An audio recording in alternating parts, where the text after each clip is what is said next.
Hi అండి. అందరూ ఎలా ఉన్నారు? బాగున్నారా? నేను మీ సాటి మహిళ. నేను బాగున్నాను. మీరందరూ బాగుండాలని దేవుని కోరుతున్నాను. ప్రస్తుతానికైతే ఏదో ఇలా ఉన్నాను. బాగానే ఉన్నాను. నేనైతే ఈరోజు ఈ వీడియో కొంతమంది పెద్ద మనుషుల గురించి మాట్లాడాలనుకుంటున్నాను. పెద్ద మనుషులంటే చాలా పెద్ద మనుషులండి. ఆస్తిలో పెద్ద మనుషులు, డబ్బులో పెద్ద మనుషులు, మనసు విషయంలో అయితే చాలా గొప్ప గొప్ప మనుషులు. ఎదుటి వాళ్ళ మనసుతో ఆడుకునే మనసు గల్లవాళ్ళు, అవతల ఆడపడుచు గర్భ సంచితో ఆడుకునే మనసు గల్లవాళ్ళు. వాళ్ళ గురించి అయితే నేను మాట్లాడాలా అని చాలా రోజులుగా అనుకుంటున్నాను. ఈరోజు మాట్లాడుతున్నాను. చాలామంది చాలా రకాలుగా వీడియోస్ వేస్తుంది, ఇలా చేసింది, అలా మాట్లాడింది వీడియోలో, ఇలా డ్యాన్స్ చేసింది, అలా పాటలు పాడింది, ఆమెకేం భయమా, బాధ, దిగుల, అవన్నీ మాట్లాడేశారండి. నా వెనక ఎన్నో మాట్లాడారు, నా ముందర మాట్లాడాల. నా ముందుకు వస్తారు, వాళ్ళు అలా అనుకుంటున్నారు, వీళ్ళు ఇలా అనుకుంటున్నారు, ఇదే మక్క అదే వదిన అనేసి నా ముందర మాట్లాడతారు. కానీ డైరెక్ట్గా మేము ఇలా అనుకుంటున్నాం అని ఒక్కరు కూడా అడగరు. నా వెనక మాట్లాడే మాటలు, నా పక్కన మాట్లాడే మాటలకు నేను ఎప్పుడు ఎడం చెవు కూడా నేను ఇవ్వను. ఎందుకంటే నేను తప్పు చేయలేదు. రీల్స్, వీడియోస్ నేనేదో చేసుకుంటున్నా, నా సరదా కోసం చేసుకుంటున్నా, నా సంతోషం కోసం చేసుకుంటున్నా, పోతున్నా. కానీ కుటుంబరాలతో అయితే నేను ఆడుకోవట్లేదు, వాళ్ళ మనసులతో అయితే నేను ఆడుకోవటం లేదు. కానీ ఎందుకు నా మనసుతో ఆడుకున్నారు, నా రక్త మాంసాలతో ఆడుకున్నారు అర్థం కావట్లేదు. నా రక్త మాంసాలంటే ఎవరైతే నా రక్తపు ముద్ద, ఆ ముద్దని బాధ పెట్టారో, ఎవరైతే నా కడుపు కోతని నేను జీవితాంతం భరించాలని ఆలోచించారో వాళ్ళకు మాత్రమే వర్తిస్తుంది ఈ వీడియో. వాళ్ళకి ఖచ్చితంగా అర్థమవుతుంది. అర్థం అవ్వాలనేసే ఒక ఇద్దరి కోసమే నేను ఈ వీడియో చేస్తున్నాను.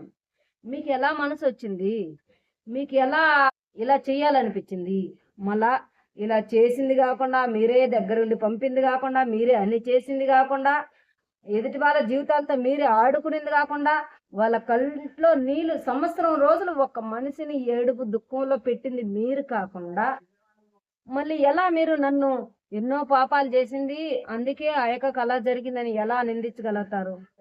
ఒక్క పాపం చెప్పండి, ఒకే ఒక్క పాపం. నేను మిమ్మల్ని నిలదీసి అడుగుతున్నాను, ఒక్క పాపం చెప్పండి, నేను చేసిన పాపం. మీ ఆస్తులు అంతస్తులు నేనేమన్నా దోసేశానా? లేదంటే మీ సంపాదనలకు ఏమన్నా నేను భాగం వచ్చానా?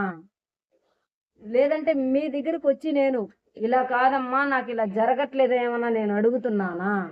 ఎందుకని మీరు నేను పాపం చేసిందని అంటారు? ఏ విధంగా నేను పాపం చేశాను? వాయావర్చ లేకుండా నేనేమన్నా తప్పులు చేస్తున్నానా? వాటిని ఏమన్నా మీరు చూసారా? అందుకు నేను పాపం చేశానంటారా? నాకు ముక్కు మీద కోపం, నిజాన్ని నిర్భయంగా అడుగుతాను. నా తప్పుంటే కూడా నేను తలంచుకొని సమాధానం చెప్తాను. అలాంటి మనస్తత్వం కలిగిన మనిషిని నేను. ఎందుకు మీరు నేను పాపం చేశానని అంటారు? ఏ రూపంలో నేను పాపం చేశానంటారు? నేను లేనప్పుడు నా మనసుల దగ్గర నా గురించి తప్పుగా ఎలా మాట్లాడతారు? ఎలా మీకు మనసు వస్తుంది? మీ గురించి మీ కుటుంబంలో నీ మొగుడుతోనో, నీ అక్కతోనో, నీ చెల్లితోనో, నీ అత్తతోనో, నీ మామతోనో, నీ పెళ్ళాంతోనో, ఇంకెవరితోన్నా నేను ఇలా మాట్లాడితే మీకు ఎలా ఉంటుంది? ఒక్కసారి ఆలోచించండి. మీకంత మాత్రం బుద్ధి లేదా? కడుపు కూడేగా తింటున్నారు, పెంట తింటున్నారు. ఎందుకు నా గురించి మాట్లాడతారు? మీ గురించి నేను మాట్లాడుతున్నానా? తప్పు కదా? ఏ తప్పు చేస్తే తప్పు అని అంటాను, ఒప్పు చేస్తే ఒప్పు అంటాను. నేను సమయం సందర్భం లేకుండా, పరిస్థితుల్ని అనుసరించకుండా ఏదైనా తప్పు చేస్తుంటే మీరు ఏలెత్తి చూపించండి, నన్ను విమర్శించండి. అంతేగాని నా ఇంట్లో ఎంత పెద్ద బాధను నింపారు ఒక్క సంవత్సరం కానింటి. మళ్ళీ నేను అయ్యో ఇలా జరిగింది, దీనికి కారణం వీళ్ళ అని అన్నాను, వీడియో చేశాను అనేసి మాత్రము పెద్ద ఇదిగా మాట్లాడారే. ఇప్పుడు అప్పుడు ఒకరే కారణం అన్నా, ఈరోజు ఇద్దరు కారణం. అసలు మీకు నేను అంత శత్రువుని ఎలా అయ్యాను? ఎందుకు అయ్యాను? ఏ దిశలో నేను మీకు శత్రువుని అయినాను? మన శత్రువు అయినప్పుడు నన్ను వదిలేయచ్చు కదా మా నాన్న. ఎందుకు మళ్ళీ నన్ను దగ్గర చేరుస్తారు? ఎందుకు నాలో ఆశలు రాపుతారు? ఎందుకు నన్ను ఎన్నుపోటు పొడుస్తారు? మిమ్మల్ని నేను ఎలా మాట్లాడాలో నాకు అర్థం కావట్లేదు. తిట్టాలా తెలియలేదు, కొట్టాలా నాకు తెలియలేదు, నాకు వచ్చే కోపానికి ఏం చేయాలనేది కూడా అర్థం కావట్లేదు. పాపం నేను చేశానా? ఏం పాపం చేశాను నేను? ఒక మొగుడు కింద పెళ్ళాన్ని వేరు చేశానా? ఒక పెళ్ళాం కింద మొగుడిని వేరు చేశానా? ఒక తల్లి కింద బిడ్డని వేరు చేశానా నేను? ఏం పాపం చేశాను? ఒక తల్లి పక్కల బిడ్డను నేను వేరు చేశానా? ఈ భూ ప్రపంచంలో చెయ్యరాని పాపం అంటూ ఉంటే తల్లిని బిడ్డని వేరు చేయడం. అంతకంటే మించిన మా పాపం నాకు తెలిసైతే ఈ భూ ప్రపంచంలో అయితే లేదు. నేనంతటి పాపం ఏం చేశానని మీరు అంటారు? కడుపులో పిండాన్ని చంపుకునే వాళ్ళది కూడా నేను పాపం అన్న గాని, ఆ పిండాన్ని తల్లిని వేరు చేసి తల్లి బాధకు గురైనారు చూస్తేవా, వాళ్ళది పాపం. నేను పాపం చేశానని ఎలా అంటారు? మీకు ఎలా మనసు వచ్చింది చెప్పండి? మీ మటుకు ఆ సెకండ్ మీ సంతోషం కోసం, ఆ సెకండ్ మీ మాటలు జరగడం కోసం నాది పాపం అనడం కరెక్టా?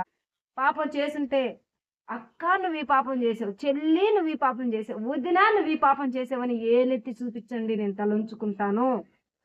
అదే నేను మీకు చెప్తున్నాను. మీకు అర్థం కాదా? ఆలోచన రాదా?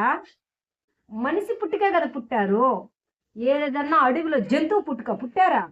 మిమ్మల్ని నిలదీసి జుట్టు వంగదీసి కొట్టి మరీ అడగాలనేంత కోపం ఉంది నాకు. కానీ మీ మొహం చూడడం కూడా నాకు ఇష్టం లేదు. ఎక్కడ మీ మొహం చూడాల్సింది పడుతుందని ఏ కార్యాలకు కూడా నేను రాకుండా నిలిచిపోదాం అనుకుంటున్నా. అంత బాధ నాలో నింపినారు. ఎక్కడన్నా సావులు పెళ్ళిళ్ళు జరిగితే ఆ కారణం చేత అయినా నన్ను పలకరిస్తారు. నన్ను మీరు నాకంటే చిగ్గులేదు, నేను పలకరిస్తాను. ఎందుకంటే నా వాళ్ళు కాబట్టి. మీరు నన్ను పలకరిస్తారేమో, నేను పాపం చేసిందాన్ని కదా, నాకు సిగ్గులేదు, నేను పలకరిస్తాను. మీరు మహా పాపం చేయనోళ్ళు, పుణ్యాలు చేసిన వాళ్ళు, మీరు పలకరిస్తే నేను తలంచుకోవాల, తల దించుకొని మాట్లాడాల. ఎందుకు వచ్చిన పని? ఆలోచన రాదా? గతం గుర్తు లేదా?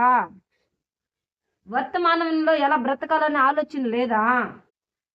చిన్న కష్టం కలిగిందంటేనే పరుగున పరిగెడితే నేను నాకా మీరు ఈ శిక్ష వేసింది?